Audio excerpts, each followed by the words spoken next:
Hello friends, welcome to my channel Rimi foodie চ্যানেলে তোমাদের সবাইকে স্বাগতম। আজকে বানাবো ঝিঙে বাটা। ঝিঙে বাটা বানানোর জন্য দেখো এখানে নিয়েছি ঝিঙেগুলোকে খুব ভালোভাবে খোসা ছাড়ানোর দরকার নেই, হালকা একটু খোসা ছাড়িয়ে নিলেই হবে। তারপর এখানে দিয়ে দিলাম ঝিঙেগুলো, দিয়েছি তার সঙ্গে দিয়েছি নুন দিয়ে সেদ্ধ করে নেব, কিন্তু জল দেব না, ঝিঙে থেকেই জলটা বেরোবে। জল দিয়ে সেদ্ধ করার কোনো দরকার নেই, ঝিঙে থেকে এমনিতেই জল বেরোয়। আর ওই 10 মিনিটের মতো আমি সেদ্ধ করে নিলাম। সেদ্ধ হয়ে গেছে, গ্যাসটা বন্ধ করে দিলাম। গ্যাসটা বন্ধ করে এবার রেখে দেব, ঢাকা দিয়ে রেখে দেবো যতক্ষণ না ঠান্ডা হচ্ছে।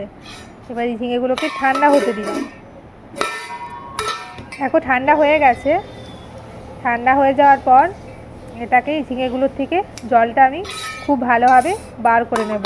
হাত দিয়ে নিংড়ে ঝিঙের থেকে জলটা বার করে ঝিঙেগুলোকে তুলে নেব। এটা অবশ্যই তোমরা বানাবে। এই গরমের দিনে একঘেয়েমি ঝিঙে রান্না খেতে খেতে মানুষ বিরক্ত হয়ে যায়, তাই একটু অন্যরকমভাবে বানালাম। খেতেও দুর্দান্ত হয়েছিল।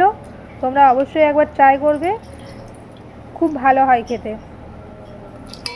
এটা থাকলে ভাতের সাথে আর কিচ্ছু লাগবে না, এটা দিয়েই সমস্ত ভাত খাওয়া হয়ে যাবে।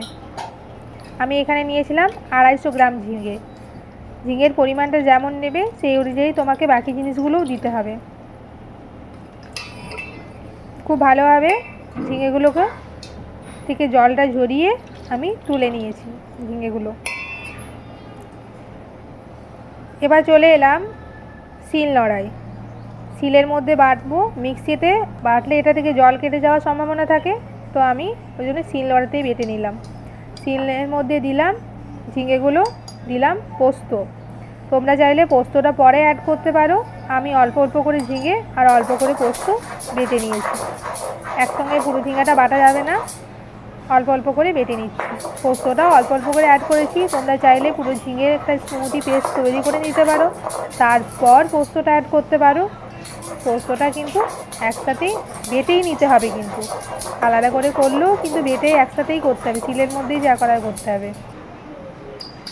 বা দিয়ে দিলাম একটা লঙ্কা। তোমরা চাইলে লঙ্কা যদি ঝাল বেশি পছন্দ করো চাইলে লঙ্কাও বেশিও দিতে পারো, যে যেমন ঝাল খাবে সেই অনুযায়ী। আরও দিয়ে দিলাম 1 টেবিল স্পুন পোস্ত। মানে আমি 250 গ্রাম ঝিঙে নিয়েছি, তার সঙ্গে আমি 1.5 টিস্পুন নিয়েছি পোস্ত। 250 গ্রাম ঝিঙের সাথে 1.5 চা চামচ পোস্ত দিয়েছি। একটা লঙ্কা, তোমরা চাইলে ঝাল অনুযায়ী লঙ্কাটা বেশি দিতে পারো। খেতে দুর্দান্ত হয়, এটা অবশ্যই ট্রাই করবে এটা। এখানে দিয়ে দিলাম স্বাদ মতো নুনটাও এর সঙ্গে দিয়েই পেস্ট করে নেব, তাহলে নুনটা ঝিঙের সাথে ঠিকঠাক করে অ্যাডজাস্ট হয়ে যাবে। যে পেস্ট আমার তৈরি হয়ে গেছে, এবার এখানে ওপর থেকে দিয়ে দেব 1 টিস্পুন সরষের তেল। 1 চা চামচ সরষের তেল দিয়ে দিলাম, দিয়ে ভালো করে মিশিয়ে নেব। ব্যাস, আমাদের ঝিঙে বাটা একেবারেই তৈরি হয়ে গেছে। একটা অন্যরকম রেসিপি, তোমরা অবশ্যই ট্রাই করবে। কেমন হয়েছে আমাকে কমেন্ট করে জানাবে, আর ভালো লাগলে লাইক করে দিও একটা। আর চ্যানেলটাকে সাবস্ক্রাইব করতে কিন্তু ভুলবে না, আরও সুন্দর সুন্দর রেসিপি পাওয়ার জন্য। Thanks for watching. টাটা, আবার দেখা হবে অন্য কোনো ভিডিওতে। বাই।